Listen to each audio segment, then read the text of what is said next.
Hi guys, I'm Rick. Welcome to my kitchen. Today I'm making pork chops and a peppercorn sauce. Okay, I'm starting out here. I have some pork chops I cut out of a tenderloin. And the chops weren't the only thing I cut.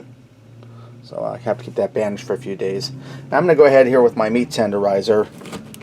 And I'm going to go ahead and tenderize these chops. And if you don't have a meat tenderizer, that's no big deal.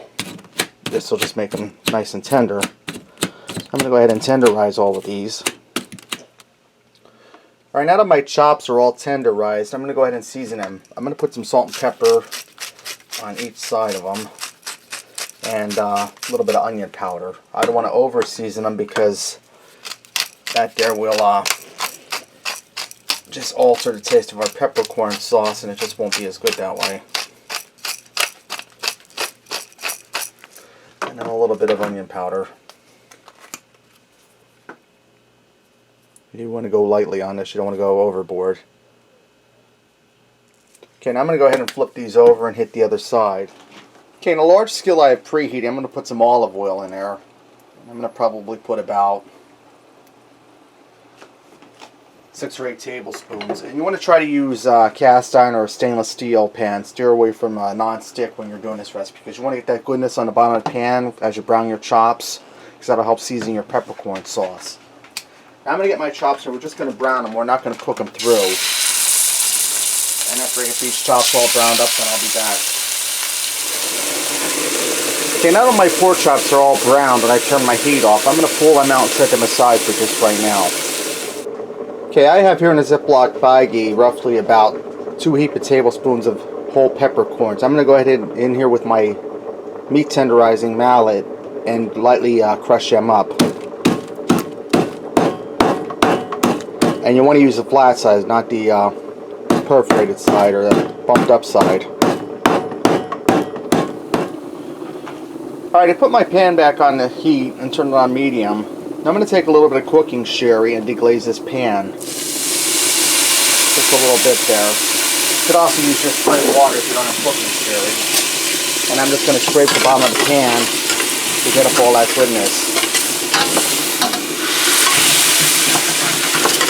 And the alcohol will cook out of sherry in a minute here. Okay, and I'm going to turn my heat down to low for just now.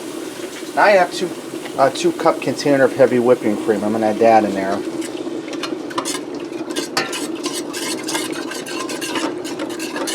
And I'm going to add those peppercorns in here that I crushed up. And I have potatoes over here boiling for mashed potatoes, so pardon the noise.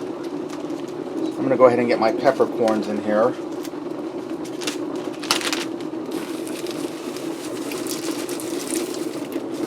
And I don't think that I'm going to use them all because I don't want to overpower them with pepper.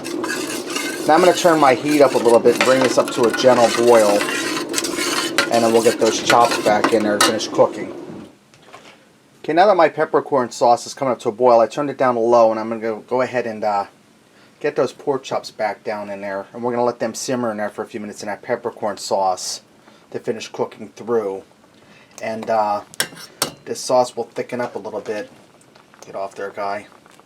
This sauce will thicken up a little bit as it cooks. Alright, my pork chops are cooked through, my sauce is thickened up, and it was about 10 minutes I left it simmer in there. Let's go ahead and fix up a plate and see what we got. I also went ahead and made some mashed potatoes and corn for on the side. I'm going to go ahead and finish this up by topping that pork chop with some of that peppercorn cream sauce. So there you have it. Pork chops and peppercorn cream sauce. Give this a try. I think you'll like it. And until next time, I'll see ya.